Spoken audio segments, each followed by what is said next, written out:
Hello friends, সবাইকে নমস্কার। আশা করি সবাই ভালো আছেন। তো দেখেন, অনেক দিনের পর যা হোক সূর্য মামার সাথে দেখা হয়ে গেছে। তো সূর্য মামার আর বর্ষা রানীর কম্বিনেশন খুব ভালো। তো মাঝে মাঝে বর্ষা রানীকেও আমি আমন্ত্রণ করছি। বর্ষা রানী টোটালি আমাকে যেন ভুলে যেও না। আর সূর্য মামা তোমাকে বলছি, ঠিক আছে? তো আমি চলে আসছি দেখেন স্কুল ক্যাম্পাসে। তো এই যে আমার হাতে আমার অস্ত্র, আমার ব্যাগে আছে সার, ঠিক আছে? রাসায়নিক সার। কী করা যাবে আর, যে দেশে যাই সে ফড়ো খাই, কথা আছে। তো আমি আসছি সকাল সকাল আমার পটল খেতে। তো এইখানে এই যে আমার পটল ক্ষেত। তো আমি ভেবেছিলাম একটু রোদ হলেই তারপরে পটল খেতে সার দেবো, ঠিক আছে? তো আজ মোটামুটি সূর্য মামা নিজের প্রকৃতি দেখাচ্ছে, ঠিক আছে? সূর্য সবসময় চমকায়, উনি আমাদের মোটামুটি আলো দেয়, অন্ধকার থেকে দূরে আনে। তো যা হোক, আমি চলে আসছি, আমি আমার পটল খেতে আসছি। এখন আমি সার দেবো। এখন সার দেওয়ার ঠিক সময়, যেমন বিকেলবেলা দিলে ভালো হতো, কিন্তু এখন দিলে মনে হচ্ছে একটু বেটার হবে, কেননা মেবি বর্ষা হওয়ার আছে ইভিনিংয়ে। এখানে কি হয়, চাষিদের জন্য যেটা উপযোগী, কথা আছে রাতে বর্ষা দিনে খরা।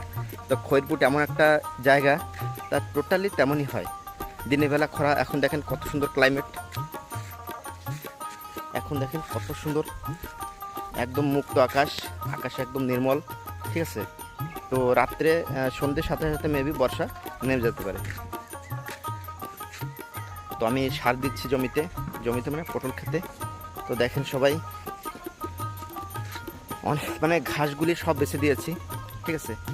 অনেক গাছ মারা গেছে, ঠিক আছে? ওই গাছগুলি, যেগুলো গাছগুলি পচে গেছে, ওই পচা গাছগুলো আমি বের করে দিয়েছি।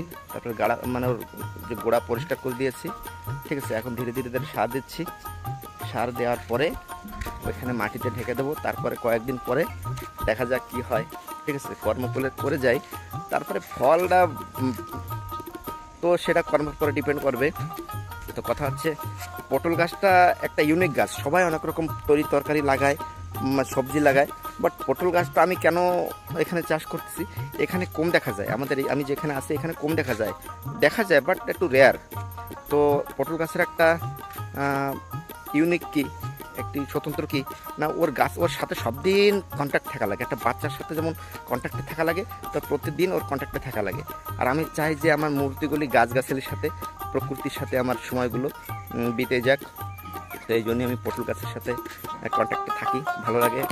এখানে ঘাস বাছি, যখন যা দরকার আমি পটল গাছের মানে যত্ন নেওয়ার চেষ্টা করি। আর বাচ্চারা অনেক খুশি হয়, এই হচ্ছে বড় আমার একটা কারণ খুশি হওয়ার, আমার খুশি থাকার কারণ। আমাদের বাচ্চারা বহুত খুশি, অনেক বাচ্চারা দেখেনি পটল গাছ, তারা দেখতে পাচ্ছে। অনেক লোক এখানে আসে, খৈরপুটের লোকাল লোক দেখতে আসে, আমার খুব ভালো লাগে, ঠিক আছে? তো এখানে রাখি, সবাই ভালো থাকবেন, সুস্থ থাকবেন।